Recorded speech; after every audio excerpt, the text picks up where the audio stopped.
Bom dia a todas as farmácias cooperadas ao Grupo GV. Nós estamos iniciando hoje mais um treinamento sobre as boas práticas de manipulação de medicamentos, de fórmulas. E hoje nós vamos falar sobre o módulo 3, sobre as formas farmacêuticas, ok? Bom dia a todos vocês. Hoje, antes de nós falarmos sobre as formas farmacêuticas, nós temos que falar do que é composto a fórmula. Nós comentamos que a fórmula ela tem três itens.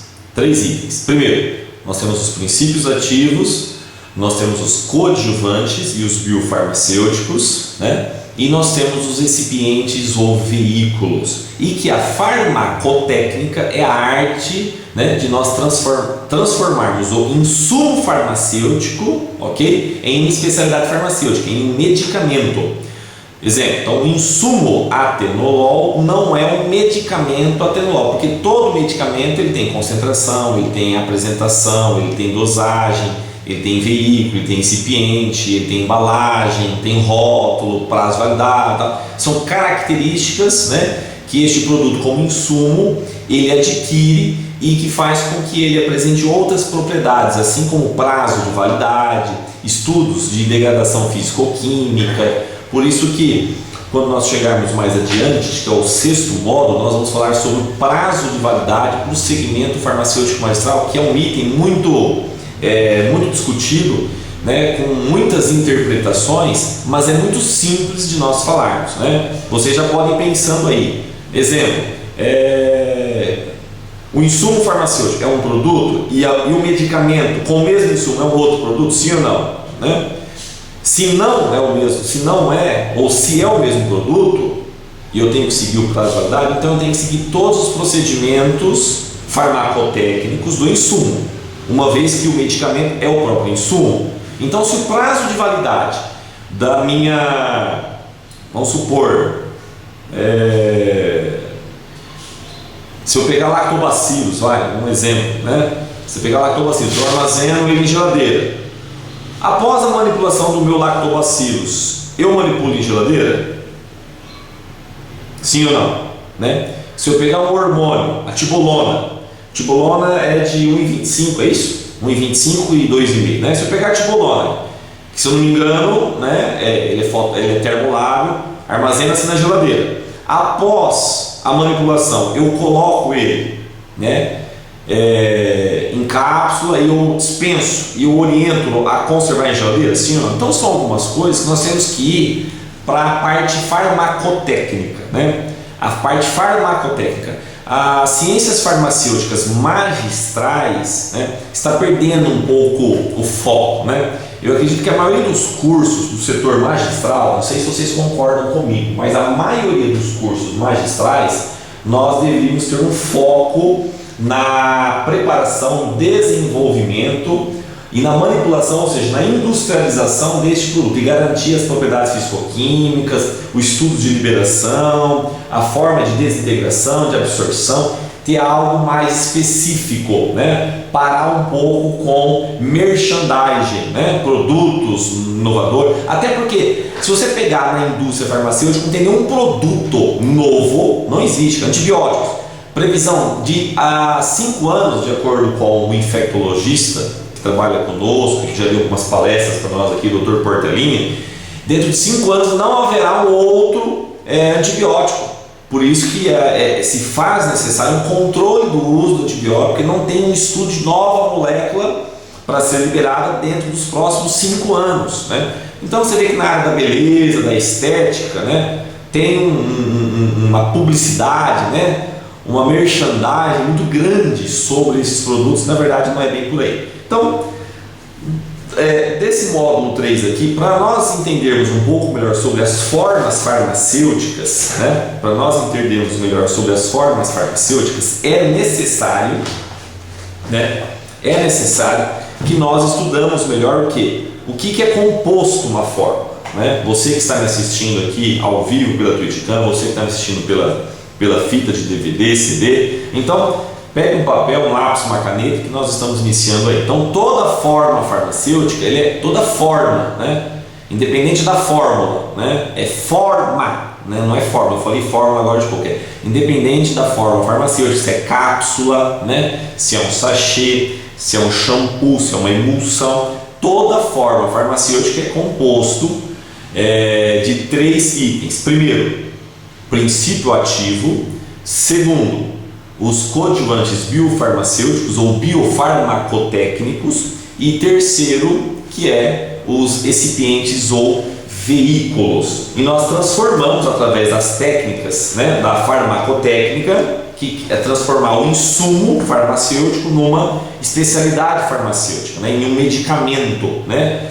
E isso é muito importante, principalmente quando nós vamos estudar como desenvolver um produto. Na aula passada nós falamos sobre as formas do laboratório de sólido e o laboratório de líquido, né? 70% ou mais da maioria das empresas do setor farmacêutico, os produtos são feitos no laboratório de sólido, ou seja, qual forma farmacêutica? Cápsula. A maioria das farmácias magistrais, né, desenvolvem e trabalham muito com a produção de cápsulas, né?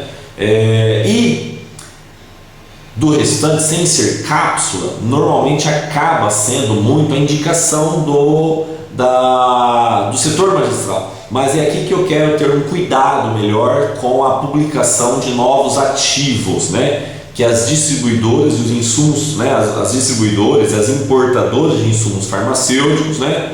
Com trabalhos publicados aqui, trabalhos publicados ali, até quanto isso realmente, né, é um trabalho, é um produto que tem um resultado clínico, um estudo sério, né?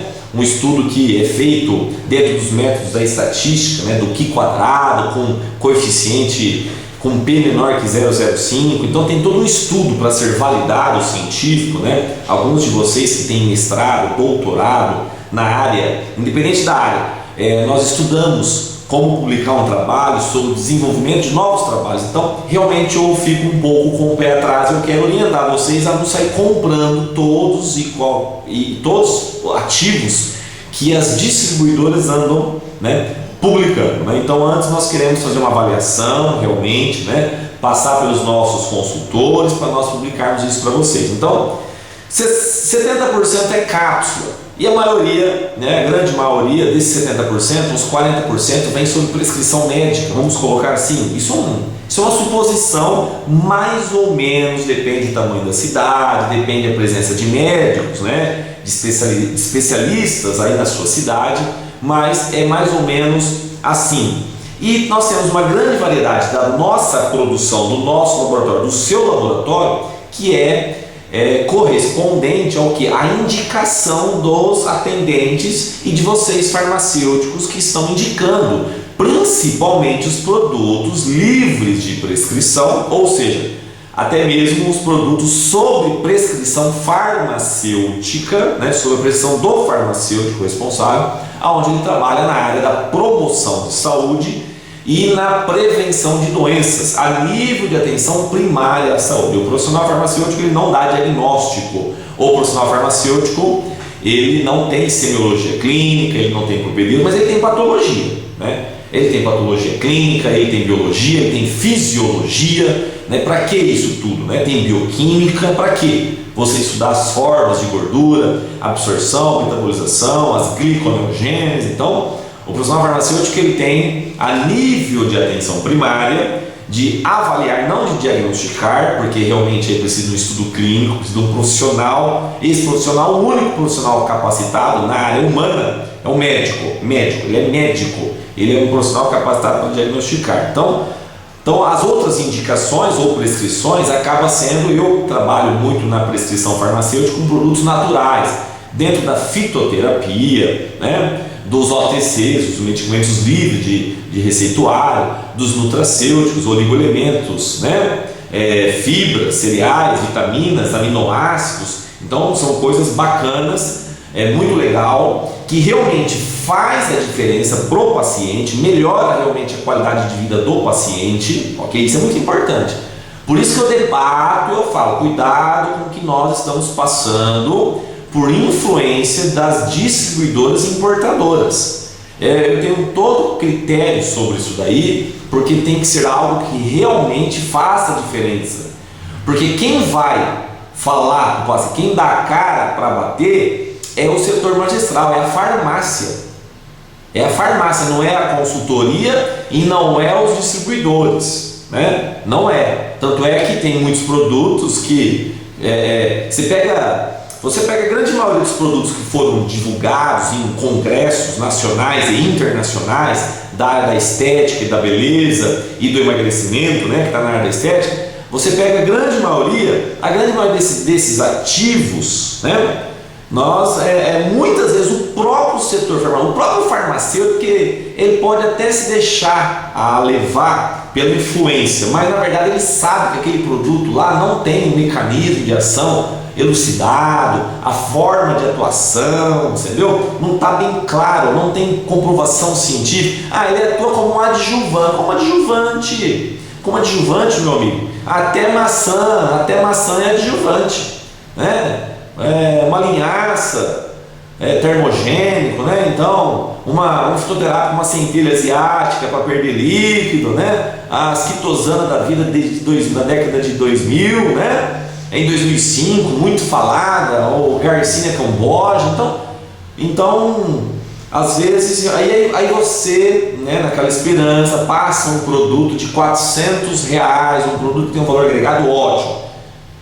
Mas tem que ser algo que eu oriento ao setor magistral a divulgar os produtos inovadores que tenham resultados, e que não tem só valor. Grava isso. Tudo aquilo que você paga e não serve não funciona. Nós temos que ter espírito de liderança, nós temos que ser formadores de opinião, mas nós temos que estar com a razão. Eu não posso, porque senão passa a ser o quê? Charlatanismo. É um charlatão, aquela farmácia é charlatão. Você está indicando coisas que não funcionam, então nós temos que tomar cuidado. Então eu estou orientando a você cooperar ao Grupo GV, a você publicar, divulgar ativos que realmente faça uma avaliação, né? Faça uma avaliação antes de divulgar isso daí, ok? Então toda forma farmacêutica, né, quando é indicada por nós farmacêuticos, pelos balconistas, pelos atendentes, nós temos que ter cuidado realmente se esse ativo vai ter um resultado legal ou não. E a grande maioria, mesmo quando nós indicamos, a maioria é na forma de cápsula. Então nós precisamos melhorar as outras formas farmacêuticas, desenvolver, né, produtos diferenciados e colocar isso daí na prática como fonte, né, de valores, para mim agregar valores na empresa, no setor como um todo, não ficar dependendo apenas do laboratório de sólido. Mas tanto o laboratório de sólido quanto o laboratório de líquido, um dos itens que nós temos que passar para vocês aqui é relacionado aos coadjuvantes biofarmacêuticos. Isso aqui é um item muito interessante que nós temos que falar sobre os coadjuvantes. Então eu gostaria que vocês fossem anotando aí. Eu vou falar aqui, claro que vocês já têm isso em prática, a maioria, né, das farmácias que estão trabalhando conosco já até tem esse material, já pratica isso daí, mas nós queremos formar pessoas, né, profissionais técnicos, farmacêuticos que resolvam problemas, não apenas que sigam protocolos ou que copiam o que o próprio sistema orienta a fazer. Muitas vezes o software, né, um software bacana, ele tem lá, ele marca algumas incompatibilidades, né, mas não tem como você fazer todas as incompatibilidades possíveis. O setor magistral não tem como você personalizar a fórmula. Já tentaram fazer isso aí e estão tentando, né? Sobre as formas, as bases, né? As bases galênicas, né? Sobre as bases galênicas, eu tenho uma série de restrições. Eu, profissional farmacêutico, tenho uma série de restrições, né, a se fazer, como você padronizar 2, 3, 4 recipientes, e serve para tudo. É muito difícil. Você pode até ter 2, 3, 4, né, base padrão que atendam 90%, aí legal. Só que você tem que ter produtos específicos, né? Um agente acidificante, um agente alcalinizante, um adsorvente, um conservante antifúngico, um conservante antimicrobiano, que mais? Um antioxidante, né? Um agente tampão, um agente quelante, um corante, pigmento, o que é corante, o que é pigmento, um agente de revestimento, um flavorizante, estudar, né? Umectante, solubilizante, né? Então, assim, são muitas vezes você pode ter uma base, vamos supor, uma emulsão base, mas você pode, eu quero fazer um creme, não quero fazer um serum, quero fazer um creme toque seco, né? E aí você acaba pegando lá um exemplo, né? Você pega lá um creme não iônico, de Uniox, um Polavax, você mistura com Cepigel, coloca uma outra base de Cepigel, né? Um gel de Cepigel, e aí você acrescenta um silicone, alguns silicones voláteis, né? De altíssima qualidade, que vai dar um toque sensorial legal, bacana. Você quer melhorar às vezes a absorção, você coloca um transcutol, você coloca um triglicerídeos do ácido caprílico, né, que é para melhorar a penetração, ou então um DMSO. Então tudo isso daí na base, né, para você ter uma base diferenciada, não tem como, mas é mais prático, é funcional para a farmácia eu não ter base. Eu concordo plenamente, para você ter um funcional. Só que é aquilo que eu falo para você. Se nós queremos ser a empresa, né, a the best of the best, né, o melhor dos melhores, se nós estamos buscando melhorar, eu tenho que ter a diferença. Então, a minha empresa, o meu laboratório, ele tem que ser produtivo e com qualidade, né, para mim ter sustentabilidade. Então, nós precisamos fazer produtos diferentes, né? As nossas formulações, o nosso creme, o nosso shampoo, a nossa pomada, o nosso xarope, são produtos diferenciados. Para ser diferenciados, eu posso ter a base, mas é aqui que eu quero que vocês entendam. Eu tenho a base, mas eu tenho que ter os outros coadjuvantes para me fazer o diferencial. Não tem como eu só ter a base. Eu estou batendo nessa tecla porque tem muitas farmácias, né? E com explicação plausível, é fácil de entender isso daí, né? O custo, nós mesmos orientamos a empresa a ter, você quer ter base, a gente orienta, assim, vamos dizer assim, é individual, cada empresa se faz uma necessidade. Então nós temos empresas que têm às vezes uma saída pequena, né?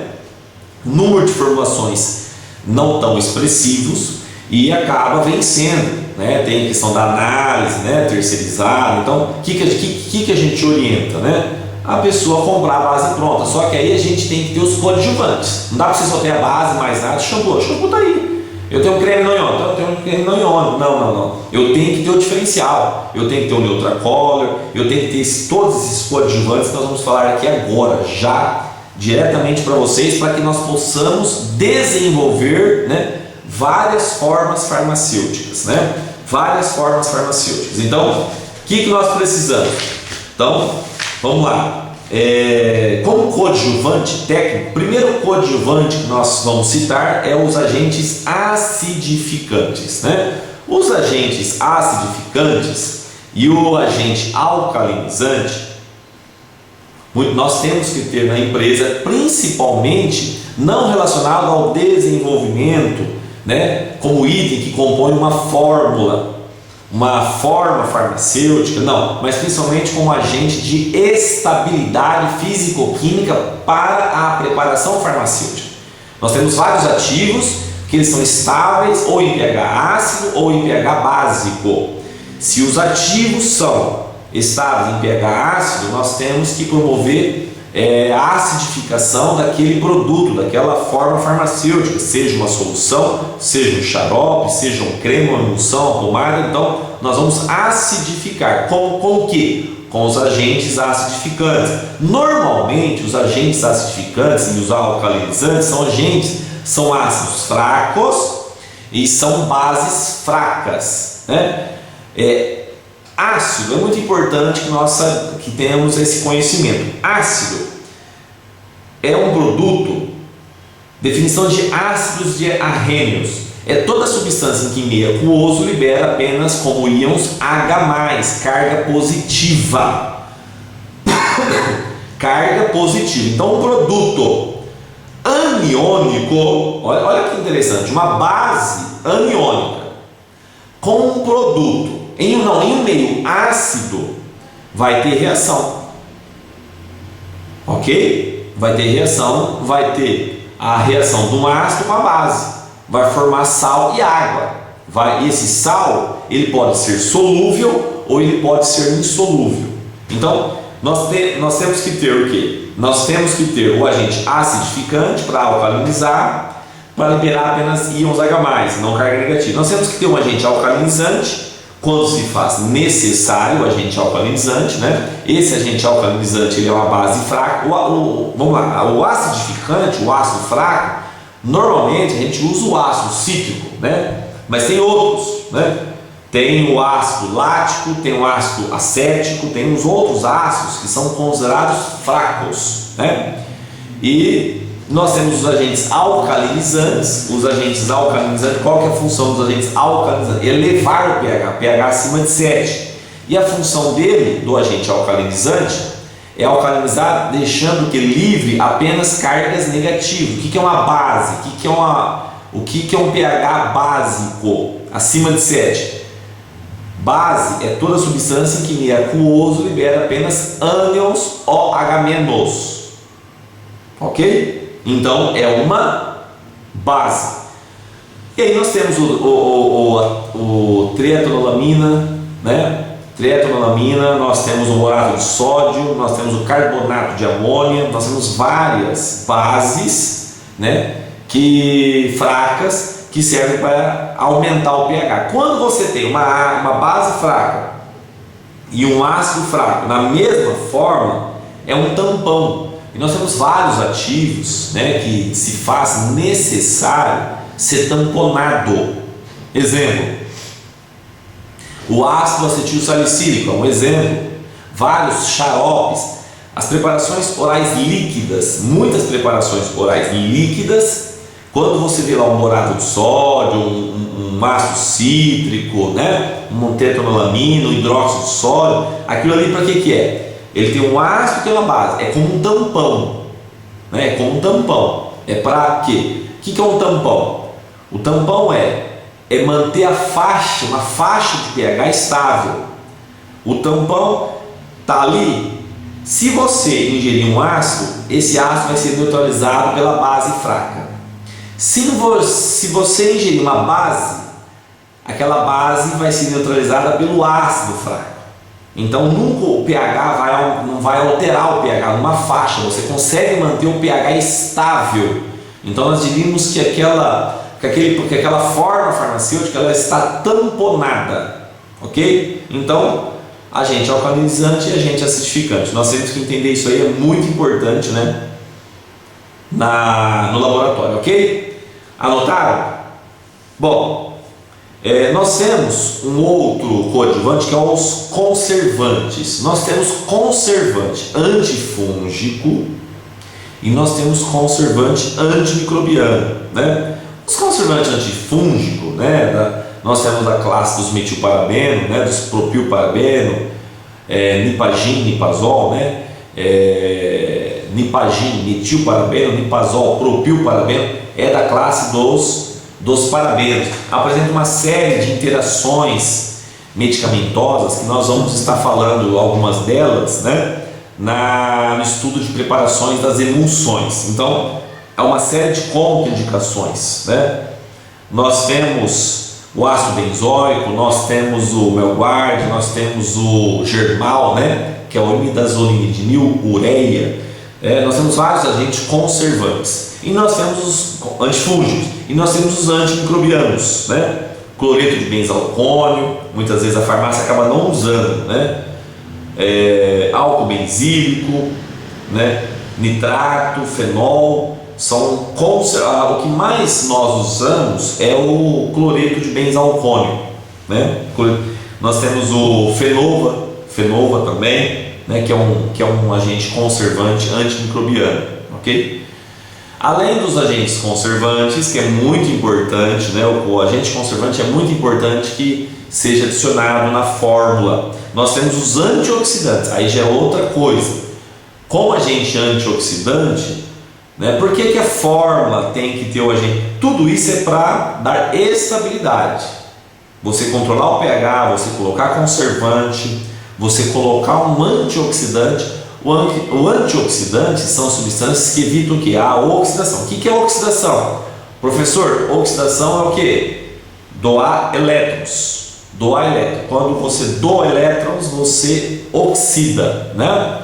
O ferro mais 2 e o ferro mais 3, o ferrugem. Oxidou o ferro, virou ferrugem.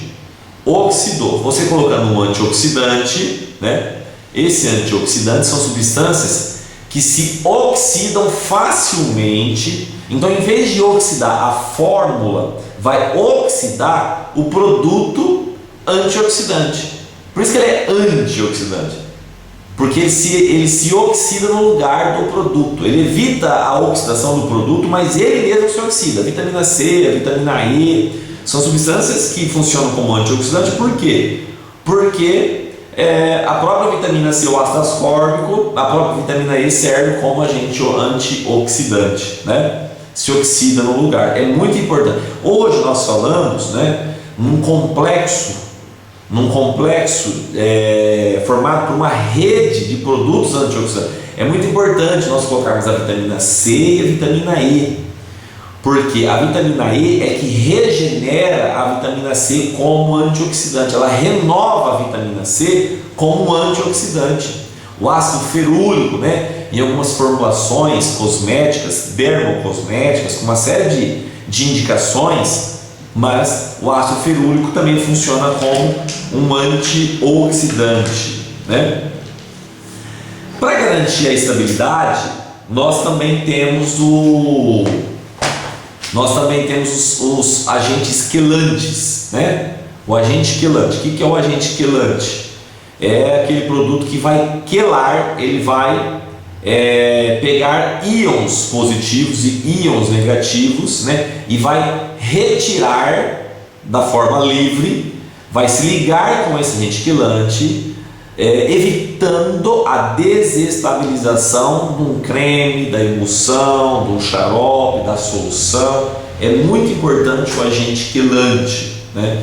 Farmácias que trabalham apenas com água purificada através do destilador, que não faz a deionização, porque o que é a deionização? Retira íons. O que é o destilador? Retira matéria orgânica. É muito importante isso daí, né? Retira matéria orgânica. Então, hoje nós temos a água purificada através da osmose, né? Através da osmose reversa. A osmose, ela tanto destila como deioniza. Então, se você só destila a água no seu laboratório, é interessante você ter em toda fórmula você colocar um agente quelante. Toda fórmula você coloca um agente quelante. Qual o agente quelante que mais nós usamos? O EDTA. O EDTA é o agente quelante, né? É o agente quelante que mais nós usamos, certo? EDTA. Bom, nós temos um outro coadjuvante que são os corantes, né? Os corantes e os pigmentos, é isso, né? Os corantes e os pigmentos, né? Qual que é a diferença entre o corante e o pigmento? Qual que é a diferença? Corante são substâncias que desenvolvem seu poder tintorial dissolvidos no meio. Então o corante ele dissolve. O pigmento, nós usamos ele mais para alimento. O pigmento, ele não dissolve. São substâncias insolúveis. Pigmento são substâncias insolúveis. Corantes são substâncias solúveis, né? Nós usamos muito pigmento. Para que nós usamos pigmento? Nós usamos o pigmento para, muitas vezes, como marcador biológico, né? Algumas formas farmacêuticas, cosméticas, né? Um exemplo, shampoo, né? Nós usamos muito pigmento. um shampoo perolado, né? Pigmento. Esse pigmento ele não se dissolve, o corante ele se dissolve, né? Só que nós temos que usar tanto o corante como o pigmento de forma harmoniosa, né? Se você colocar lá um pigmento verde, nós não colocamos um flavorizante de morango, você pode colocar um flavorizante de limão, né? Então, aquele cheiro de limão, né, flavorizante, com corante verde. Então, sempre importante, né? Isso é uma coisa muito simples e todos vocês já praticam isso no laboratório, né? Que mais? Então, além do corante do pigmento, nós temos o agente emulsificante. Isso é muito legal, agente emulsificante. O agente emulsificante, nós já falamos em outras aulas, mas isso é muito importante falar sobre o agente emulsificante, dar uma ênfase grande sobre o agente emulsificante. No laboratório de dermato, né, nós temos que saber alguns requisitos sobre agente emulsificante e agente solubilizante. Agente emulsificante e o agente solubilizante. O agente emulsificante é que tem um agente que liga substâncias que não se misturam. Então nós podemos colocar a água e o óleo. Se mistura água com óleo? Não se mistura água com óleo. São immiscíveis, não se misturam. Porém, se nós colocarmos um agente emulsificante, né, a água e o óleo se misturam temporariamente, né? Aí, se você for lá no conceito do que é uma emulsão, é um sistema termodinamicamente instável. É instável. Uma emulsão, ela tem uma tendência a ela se desgelificar naturalmente de acordo com o EHL, o equilíbrio hidrolipofílico, né? A quantidade de óleo e de água. Então, o agente emulsificante, ele tem essa função de ligar a fase apolar, óleo, certo? Sem cargas, com a fase polar, hidrossolúvel, a água, e formar uma emulsão, ou formar um shampoo, ou formar um tensoativo, né? um aditivo, né? Ou um detergente. Então são características o agente emulsificante, o agente tensoativo e o agente aditivo dispersante, ele nada mais nada menos do que um surfactante. Então, o surfactante, todo surfactante pode ser um emulsificante, um tensoativo, um aditivo e um dispersante. Nem todo, agora veja bem, todo tensoativo é um surfactante, mas nem todo surfactante é um tensoativo, porque esse surfactante pode ser um emulsificante, esse surfactante pode ser um aditivo, um dispersante. Então nós temos, e o que é isso aí, professor? Então, nós temos substâncias polares e apolares. Semelhante se mistura com semelhante, polar se mistura com polar, apolar se mistura com apolar. Então nós temos substâncias solubilizantes, né, que nós usamos. Então a própria água é um solvente universal, né? A própria água, um propileno glicol. Se for oleoso, nós temos a glicerina, nós temos o óleo mineral, né? Em alguns casos nós temos o álcool isopropílico, a acetona, o éter, né? Substâncias que têm uma immiscibilidade, uma solubilidade quase que nada em água. Você coloca na acetona, você coloca no álcool isopropílico, né? E quando você domina isso aí, qual é mais polar, qual que é menos polar? O álcool é polar ou apolar? Depende.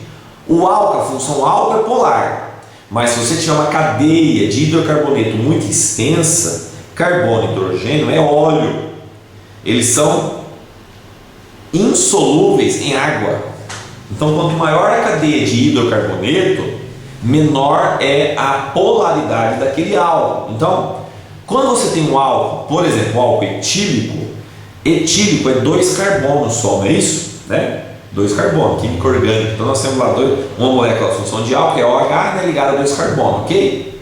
Ok? Então, essa molécula, ela é polar. Se você pega um álcool isopropílico, já tem 4 carbonos, né? A cadeia principal propil e um metil no segundo carbono. Então, isopropílico, são 4 carbonos.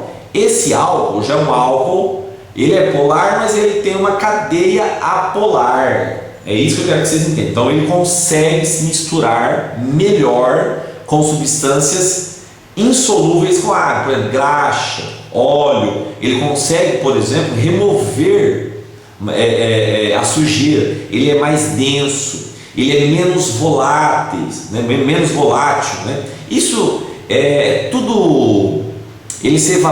A vaporização dele é menor do que o álcool etílico. O álcool etílico ele evapora mais rápido. Tudo isso por quê? Porque ele é uma molécula menos polar, ele é mais oleoso.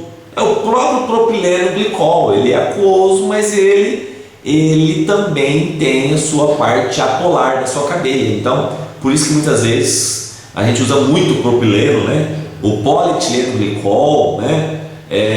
A gente usa muito Twin como agente dispersante para melhorar a solubilidade, sim ou não? Twin, né? Twin 20, Twin 80, né?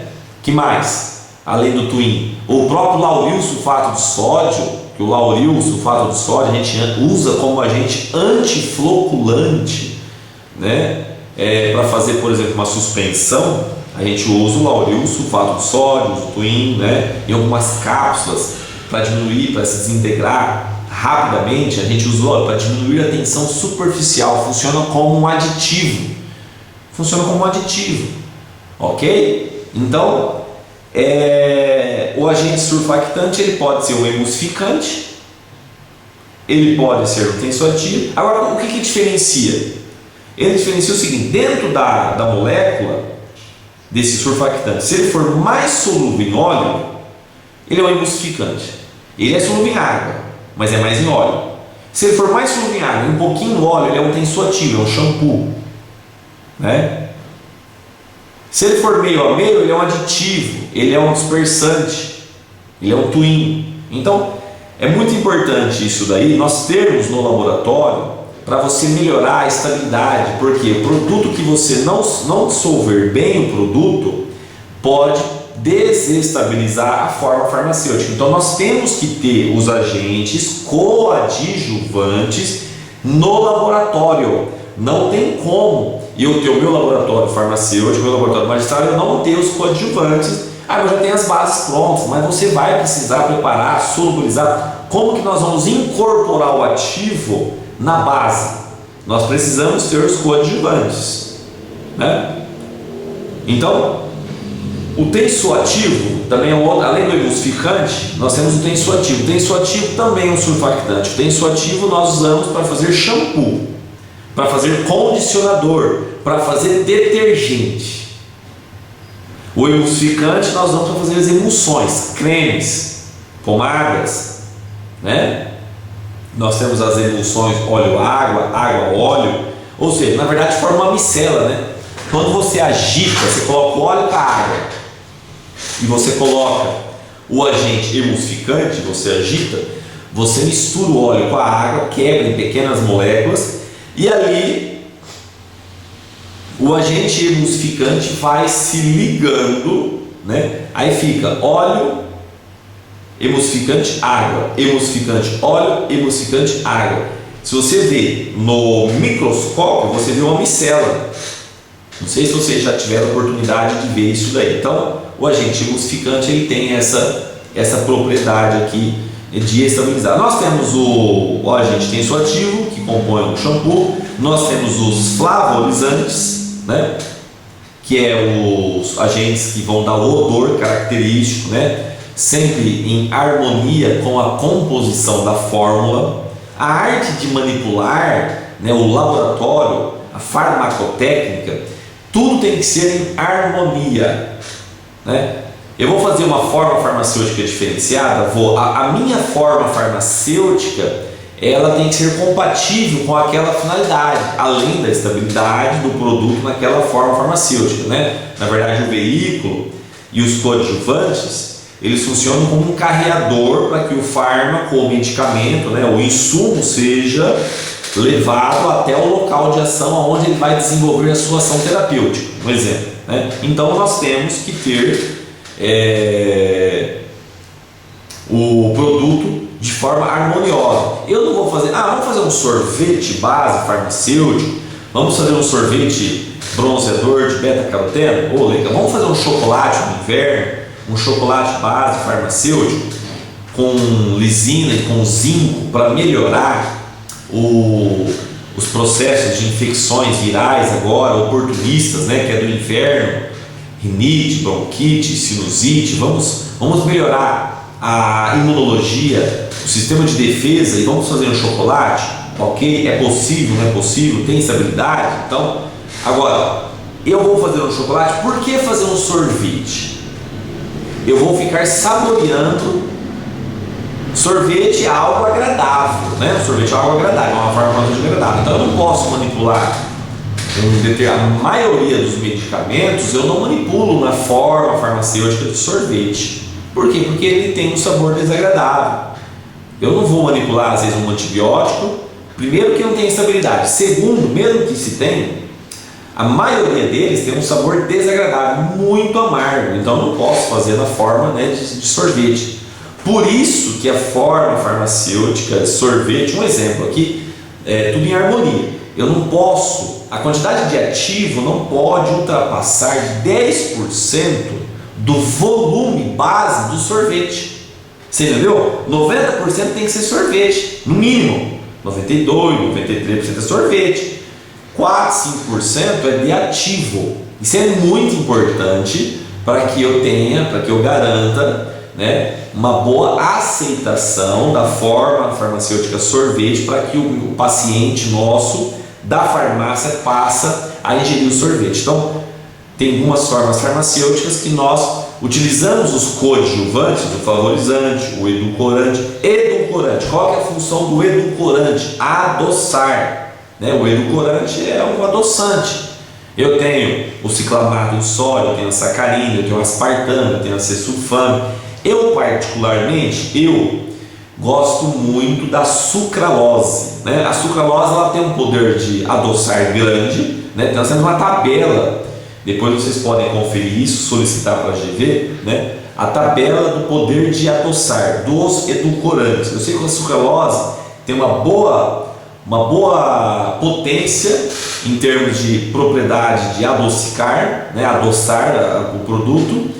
E não confere, não dá um paladar amargo. Por exemplo, a sacarina, ela é uma das mais fortes, só que ela dá um sabor, um paladar amargo, de tão doce que é, né? Ela deixa um sabor amargo. Então, em alguns casos, nós usamos a sacarina, mas eu gosto muito da sucralose. A sucralose, além de ser um produto natural, né? O esteviosídeo é natural, mas já não tem tantas propriedades assim, não é tão forte, né, na característica de adoçar. Então, edulcorante, que mais? O flavorizante, né? O emulsificante, o agente de solubilidade, né? O clarificante, né? A bentonita, né? Que nós não falamos, né? A gente tampão, o alcalinizante, acidificante, são tudo substâncias, né, importantes. O umectante é importante também. O umectante nós usamos muito propileno glicol, né? Melhorar a espalhabilidade, né? Eu gosto muito do miristato de isopropila. Ele tem baixa oleosidade, anote aí. Miristato de isopropila, baixa oleosidade, é como a gente usa muito para fazer emulsão, né?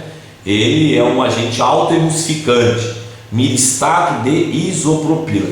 Ele tem uma boa espalhabilidade e baixa oleosidade, né? A gente às vezes incorpora ele no ativo, na forma farmacêutica, né? Nós fazemos uma emulsão com miristato que é muito bom, muito muito aceitável, né? Porque normalmente quanto maior a espalhabilidade, mais oleoso é, normalmente.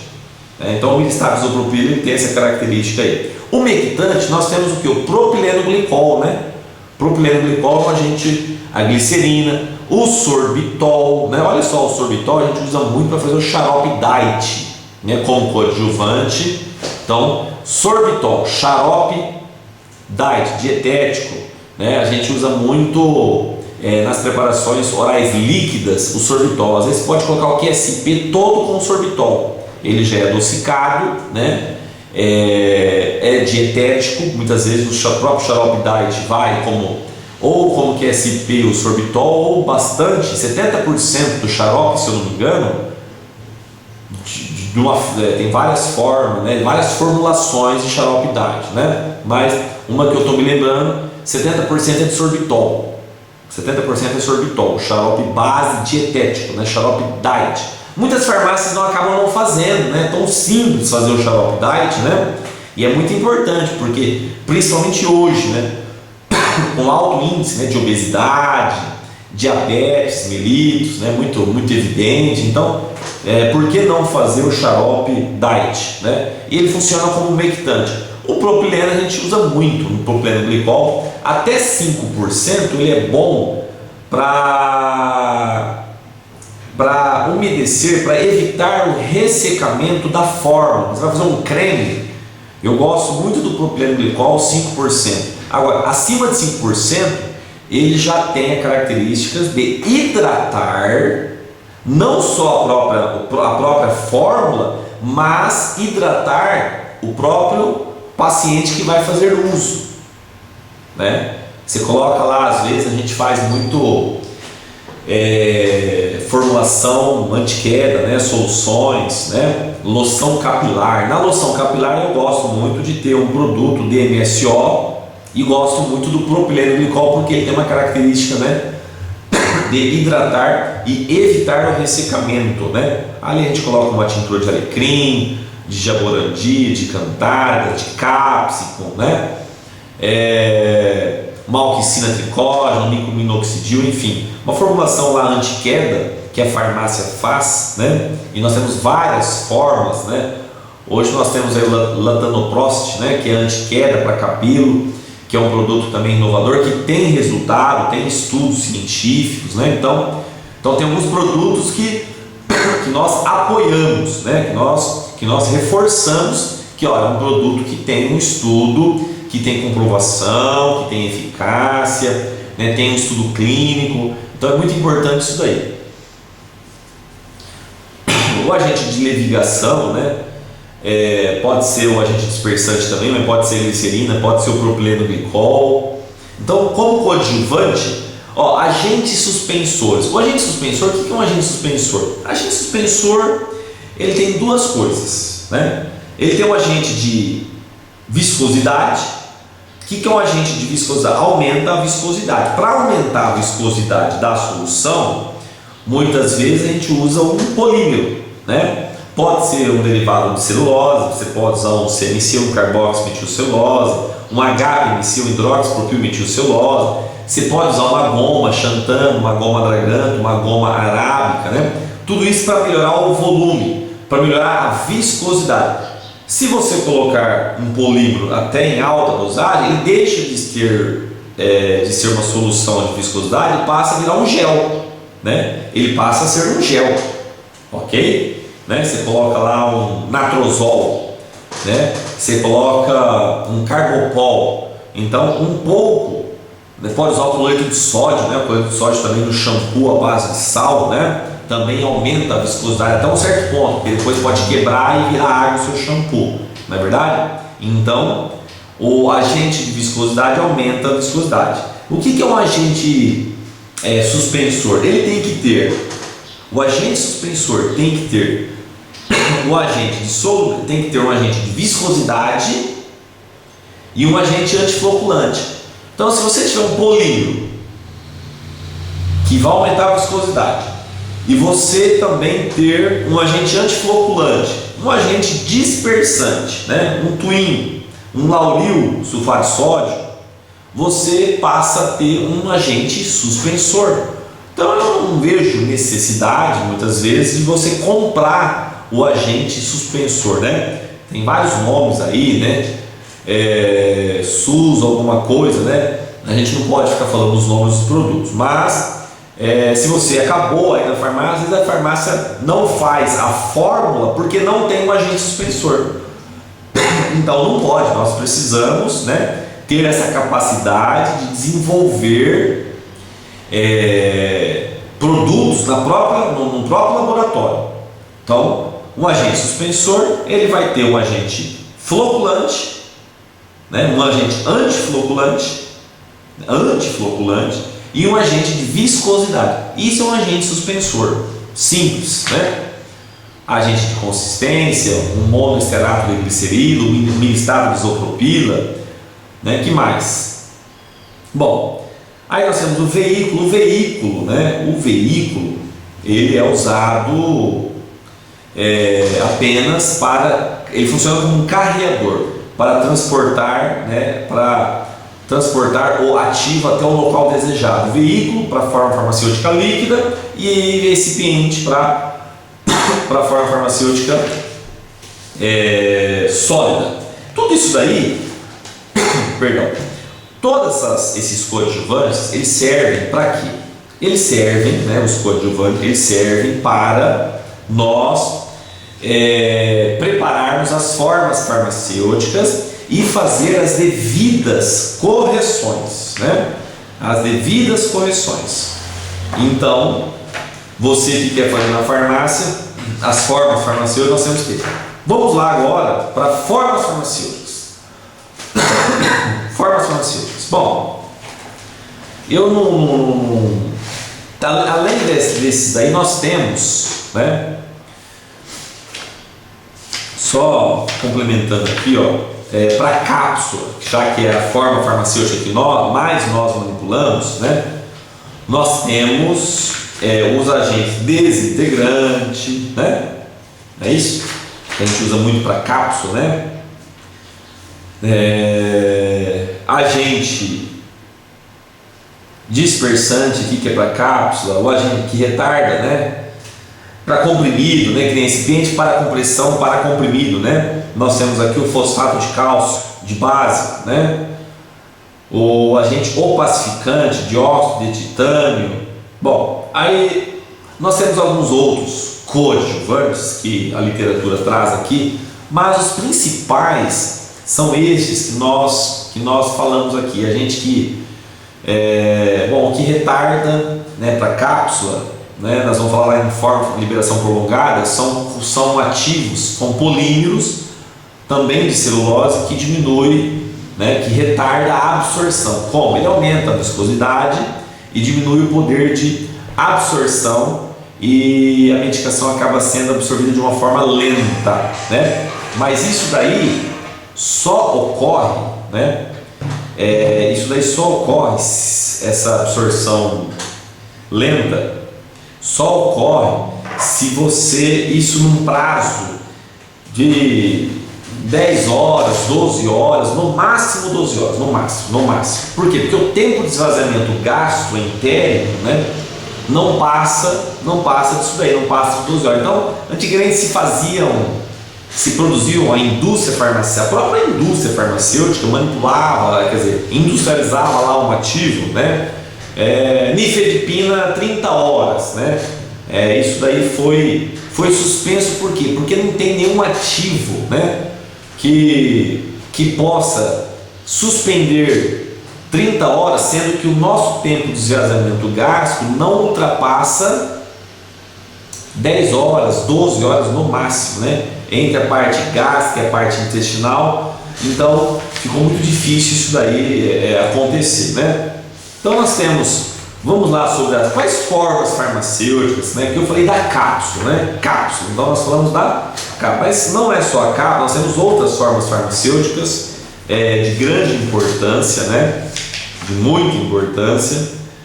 O que nós podemos falar aqui das formas farmacêuticas? Vamos lá? Agente solubilizante, né?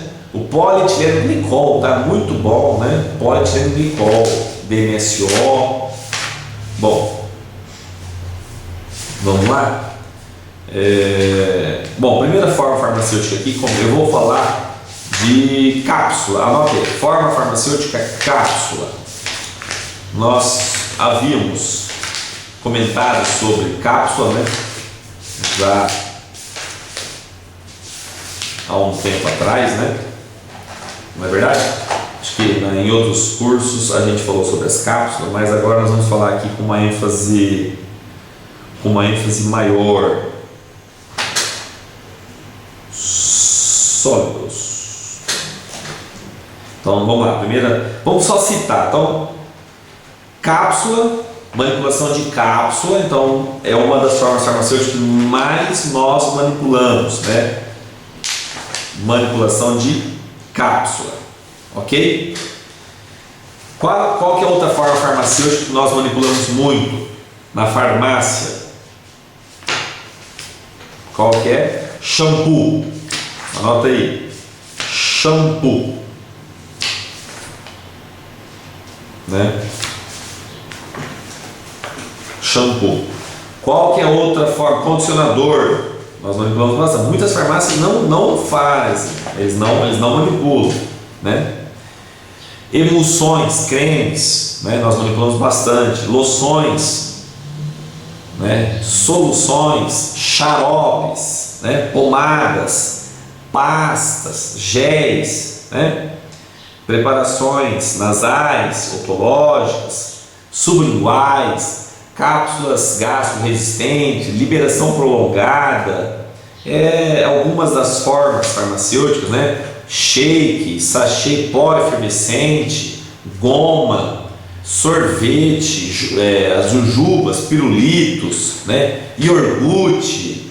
Então, temos algumas formas farmacêuticas inovadoras, mas nós temos que saber o que nós vamos manipular, né, em formas farmacêuticas. Em shampoo, um iogurte, por exemplo, né? Tem algumas coisas que, além da incompatibilidade, né, não tem harmonia.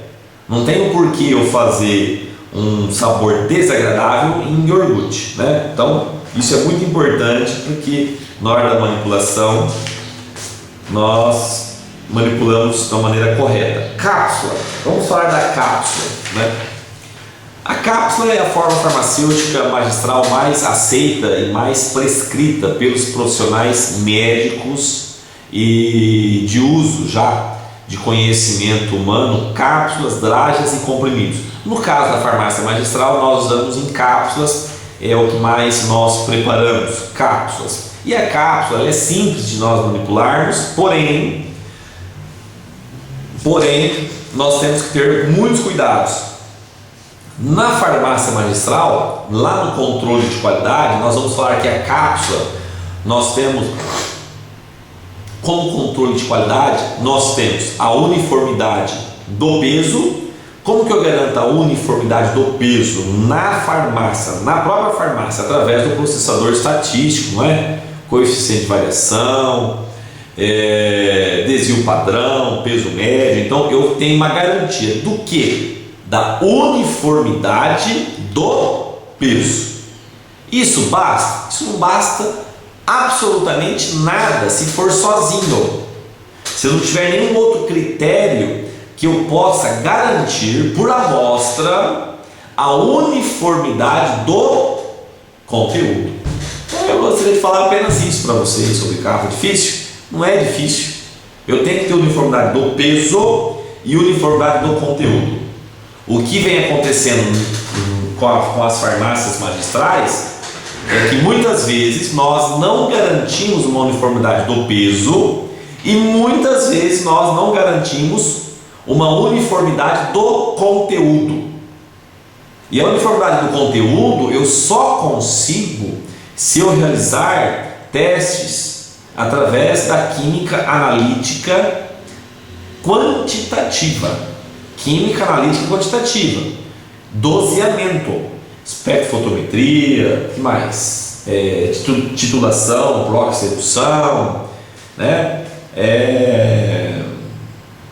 cromatografia, HPLC, são ensaios que fazem doseamento, e isso a farmácia não faz, mas nós terceirizamos, de acordo com a legislação. Nós temos que fazer análises bimestrais, né? Uma cápsula assim, um mês sim, um mês não, ok? De cápsula abaixo de 25 miligramas. Então, isso está descrito na própria legislação. Então, uma segurança para validar a metodologia se a farmácia está manipulando da maneira correta, né? Nós sabemos que a manipulação da cápsula, primeiro que nós temos que ter um recipiente compatível, né? Recipiente compatível. E recipiente compatível é aquilo que eu falei. É muito difícil nós termos 2, 3 recipientes e nós garantirmos que aquela cápsula, ela vai ter, aquele produto, ele vai ter sua eficácia garantida. Então, recipiente garantido, correto, né? Recipiente correto.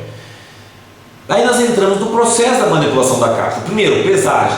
Eu tenho que ter uma pessoa treinada, capacitada, né, a realizar a pesagem. Como pesar, como ligar a balança, como tarar a balança, como pegar no bastão, como pegar na colherzinha, na espátula, como se eu posso fazer uma pesagem sobre a outra.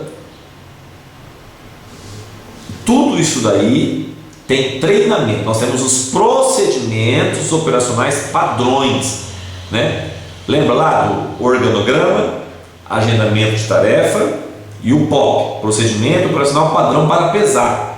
O nosso técnico, o nosso farmacêutico ou técnico que desenvolve essa atividade de pesagem tem que estar preparado, capacitado, né, de acordo com o procedimento operacional padrão aplicado no laboratório para a realização da pesagem, né? Então, pesou. Então, ó, envolve pesagem, envolve o que mais? O cálculo para pesar, qual é a quantidade? É por peso, volume? É por peso? Eu vou usar uma proveta e um cálice para toda a fórmula, ou eu vou estabelecer densidade, fator de correção, fator de equivalência e unidade de conversão. E aí a minha ficha de pesagem já sai tudo completinho, a minha ficha de pesagem sai completinha com todas essas informações. Olha que maravilha! Então já sai com densidade certinho, lote por lote. Fator de correção, fator de equivalência e unidade de conversão. Tem farmácias, vocês que estão assistindo, farmácias no Brasil, eu conheço algumas, né? A maioria faz por peso, volume. E ele faz, né? Assim que chega a matéria-prima, ele faz lá o cálculo do fator de equivalência, do fator de correção, da densidade, né? Unidade de conversão, alimenta todo o sistema, amarra os recipientes da maneira correta, e aí na ficha sai todos esses itens completos, né, para que o técnico pese a matéria-prima. Então isso daí é uma metodologia que nós orientamos, né? Agora tem farmácia que faz tudo volume por volume. Então, forma por forma, ele fala, mas é mais rápido. Eu não vou discutir isso daí, se o laboratório quer. Os dois métodos estão corretos. Se você quer usar forma, por proveta ou por cálice, você verificar o volume e você fazer a conta, tudo, não precisa nem calcular a densidade, ok, pode ser, né? Só que é mais fácil. Imagina se você for fazer 10 de pirona. Se você já alimentar no sistema, você faz a densidade de uma vez só. Depois, as outras 9 formas com dipirona, você não precisa ficar comparando e acertando o volume, ministro, não precisa. Então, se torna mais rápido. Mas se você quer fazer por volume, só apenas por volume, você pode fazer, que é corretíssimo. Está de parabéns, né? Um grande abraço aí, o Dr. Tedão, né?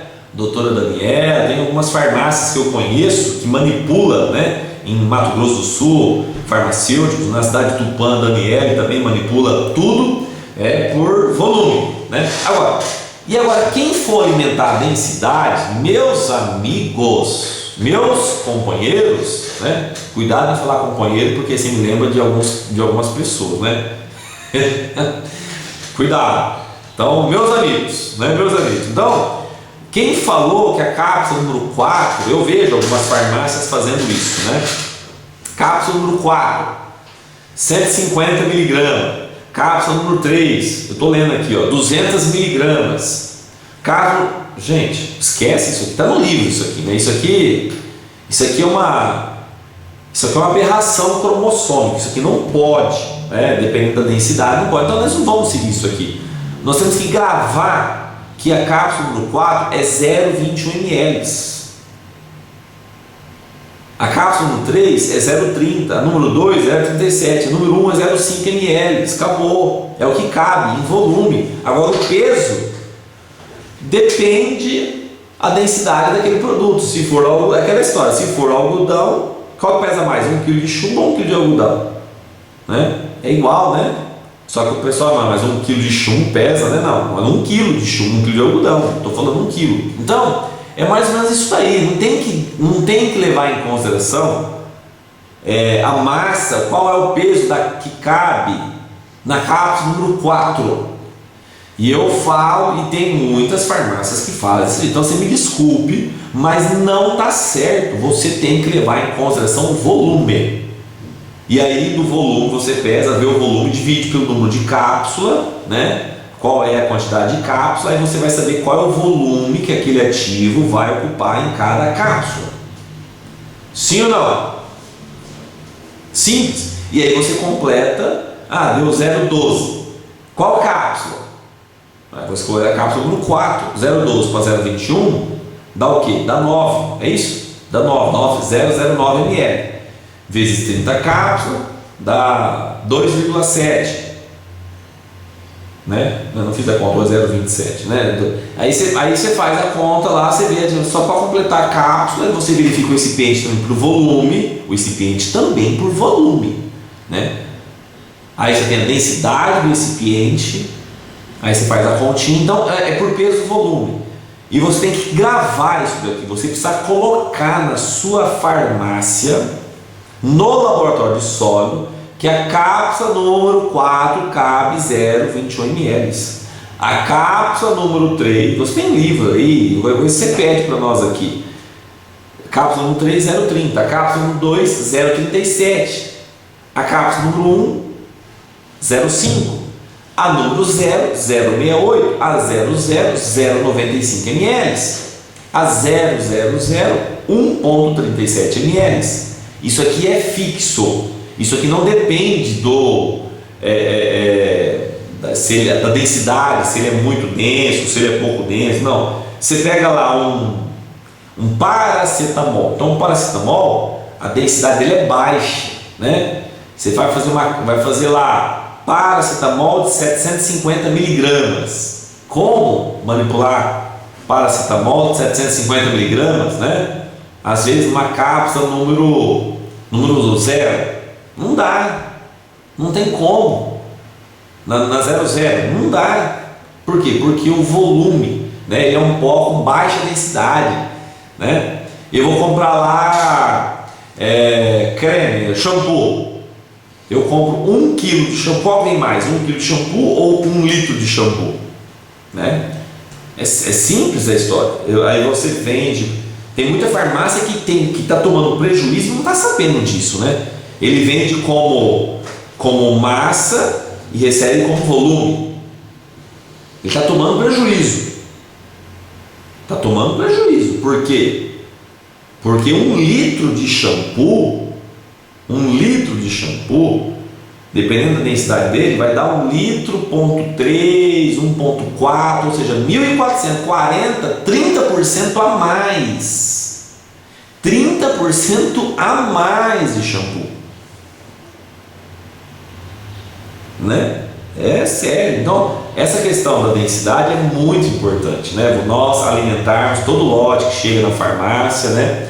Nós temos que alimentar. Muitas vezes o lote fornecido pelo fornecedor não dá certo, não bate. Então eu oriento, até porque já faz parte, né, do controle de qualidade, do recebimento das matérias. Mas não dá tempo. Não dá tempo, se você pegar para fazer, dá tempo. É igual quando saiu o controlado em 1998 da portaria 344, que tinha que ser, né, armazenado em armário, tinha que fazer o balanço. tem que fazer escrituração, nossa, foi a maior dificuldade. Depois que virou lei, todo mundo acostumou, é prático, né? É costume, quebrando paradigmas. Então, se você pegar a habilidade do laboratório de fazer o cálculo da densidade rapidinho, né? Hoje você tem lá uma pecinha, não é nem um aparelho, custa R$70, 80 reais, coisa, R$100, né? Custa R$100 o aparelhinho que verifica a densidade, né? Ele é tipo uma moeda assim, né? Tem um orifício, esse orifício ele tem um volume de 1 centímetro cúbico, ou seja, 1 ml, né? Então, se eu tenho ali o volume e a massa, e o aparelho eu tenho a massa dele fixa, aí eu pego ele cheio, eu tiro a diferença, né? Aí eu divido. O que é densidade? É a massa pelo volume. Eu já tenho a densidade rapidinho, prático, bem prático, bem prático. Dá para você fazer, em uma hora você faz várias matérias-primas, mas muitas matérias-primas, né? Com controle, anota no papelzinho rapidinho, já vai no sistema lá, já lança. Não é difícil, é uma questão de se habituar, né? Colocar no dia a dia para o nosso técnico fazer isso daí, né? Quando eu falo que tem laboratórios, e a gente sempre fala da produtividade e da qualidade. Quando nós falamos da produtividade, né?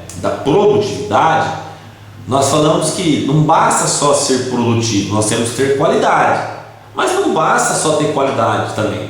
Então eu falo que uma farmácia é possível nós manipularmos 20 formas, 25 formas por colaborador nosso, por técnico do laboratório. Então, se eu tenho 5 técnicos que trabalham na farmácia, eu posso fazer aí de 100 a 120 formas tranquilo, com 5 técnicos trabalhando no dia a dia.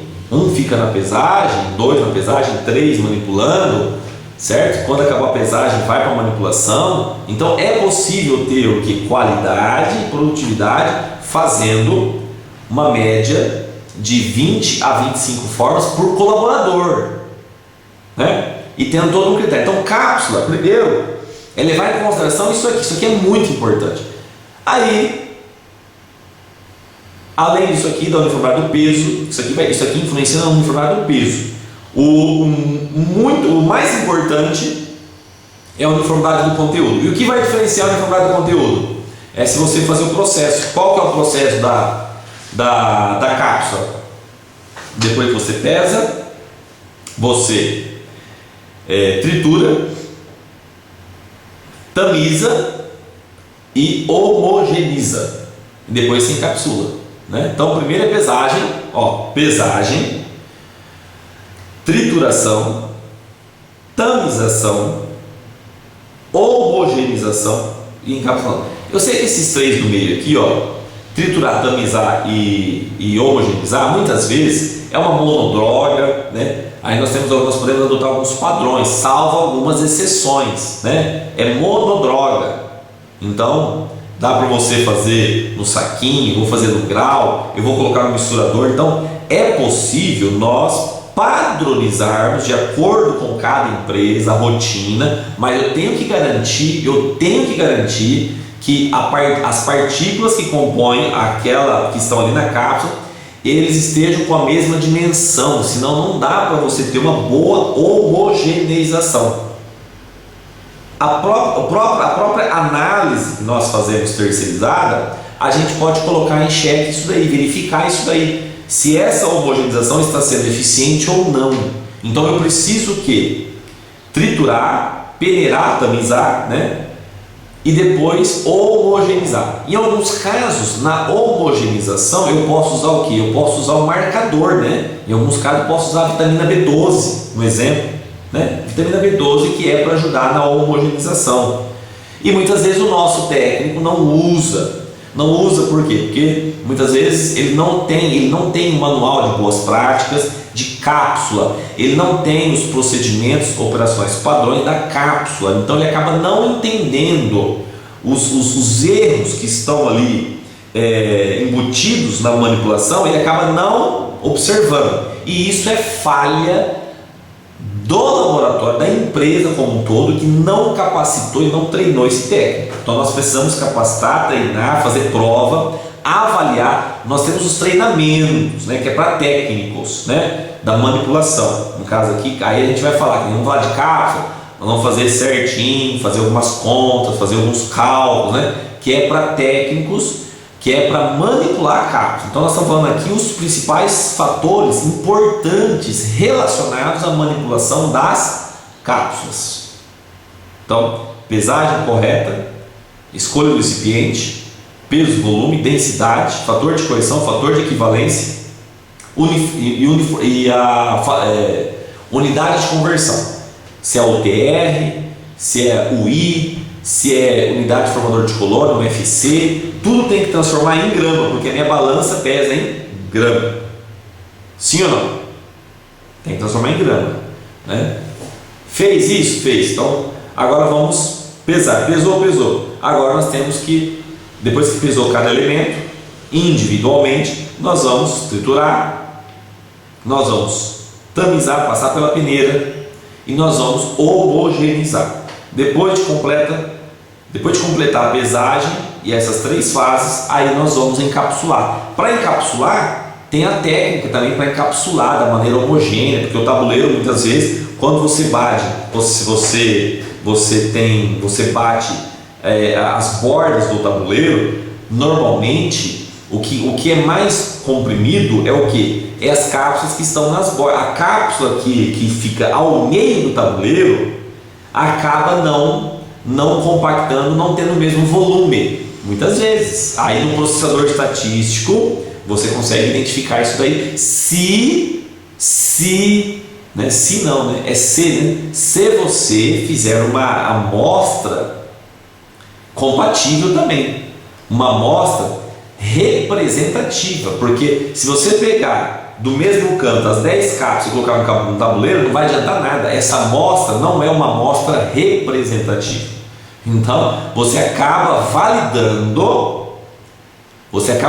a fórmula, né, com coeficiente aprovado e tal, mas na verdade está tudo errado, porque você pegou a amostra, tem que ser representativa. Você não pode, você tem que pegar os extremos, aonde pode ter dado problema, e o técnico no laboratório não faz isso. Nós temos que pegar as amostras, as cápsulas, né, que representam todo o tabuleiro. É um ponto importantíssimo. Né? Hoje nós temos alguns aparelhos que nós colocamos o tabuleiro sobre esse aparelho ele vibra com uma intensidade fixa, com uma intermitência, com repetições seguidas, durabilidade constante, e você consegue fazer com que o pó ele desça no tabuleiro, né? É um equipamento sim. Eu conheço apenas uma farmácia aqui no Brasil, né? Várias farmácias deve ter, mas eu conheço uma pessoalmente que é a farmácia científica em Pederneiras, São Paulo, que é do Dr. José Cláudio, né, da doutora Adriana. Essa farmácia tem os aparelhos que faz esse preenchimento das cápsulas, evita que você fica batendo o tabuleiro. Eu achei fantástico, porque você padroniza, né? Uma outra coisa interessante, que algumas farmácias têm a pesagem monitorada, né? Onde você consegue a rastreabilidade dos lotes. Uma vez que agora você manipular ativos com lotes que não estão na ficha de pesagem, é crime, né? Você não pode manipular um produto com lote, porque o produto tem nome e sobrenome. O sobrenome é o lote. Simvastatina lote A e simvastatina lote B são produtos totalmente diferentes. Assim é a farmacotécnica, as orientações que produto com lotes diferentes são produtos diferentes, mas é o mesmo princípio ativo, mas são lotes diferentes. Então é legal nós termos no laboratório um procedimento, um meio, né, de fiscalizar e de garantir que o produto vai ter o lote conforme a ficha de pesagem. Aí vai ter um leitor do código de barra, você passa, a balança libera ou a balança trava, pesagem monitorada. Tem alguns clientes que na prática reclamam um pouquinho que leva um tempo maior, mas é uma segurança a mais para o laboratório para garantir a uniformidade e a rastreabilidade, né? Então, assim, em termos de pesagem, de formas farmacêuticas, cápsulas, né, são alguns pontos, né, específicos que nós gostaríamos aqui de comentar com vocês, muito importante. Tudo bem? Cápsula. Bom, na próxima aula nós vamos continuar com formas farmacêuticas e já vamos entrar no padrão do controle de qualidade específico e controle de qualidade inespecífico. É muito bacana, é muito legal, é de grande importância. Eu diria que é um sistema de controle de qualidade total para a farmácia magistral. Nós vamos citar aqui para vocês na próxima aula, tá bom? Não percam o término das formas farmacêuticas, que na verdade nós falamos da cápsula, nós detalhamos um pouquinho mais sobre a cápsula, mas nós temos as outras formas farmacêuticas que é o que mais a farmácia usa como ferramenta para agregar valores. Uma cápsula sublingual, um revestimento gastroentérico, um comprimido dispersível, que mais? Um shampoo, uma suspensão, uma solução, um xarope diet. Então tem coisas diferentes aqui para nós discutirmos ainda sobre formas farmacêuticas para o setor magistral. Tudo com harmonia e com responsabilidade. Né? Tudo com responsabilidade. Nós não podemos desmoralizar. Isso não é feira, não é, né, como outro dia um colega falou para nós, isso vocês estão parecendo quitanda, a coisa está perdendo rumo. Realmente concordo com ele. Nós temos que ter responsabilidade, saber o que nós estamos manipulando, por que nós podemos fazer um xarope base, um shake base farmacêutico, um pó efervescente, em quais circunstâncias. Além de garantir, primeiro, as propriedades físico-químicas do produto, do insumo. Primeira coisa, garantir as propriedades físico-químicas daquele ativo farmacêutico. E segundo, se tem uma justificativa técnica, plausível, em harmonia, né? Como eu comentei agora, como nós falamos sobre um sorvete, sobre uma goma com um sabor desagradável. É melhor você tomar uma cápsula. Você engole a cápsula rapidinho, né? Vai causar um menor constrangimento para o paciente. Então, nós temos que saber que algumas formas farmacêuticas são limitadas. Nós não podemos veicular todos os ativos, né? Como muitas vezes está sendo propagado aí pela rede, né, de televisão, publicidade, congressos e tudo mais, tá bom? Então não perca a próxima aula, continuação de formas farmacêuticas, e já vamos iniciar controle de qualidade específico e inespecífico. Um grande abraço a todos vocês que estão aqui presentes, vocês que estão me assistindo pela Twitch Cam, um grande abraço, e você pela fita de DVD e CD. Um abraço.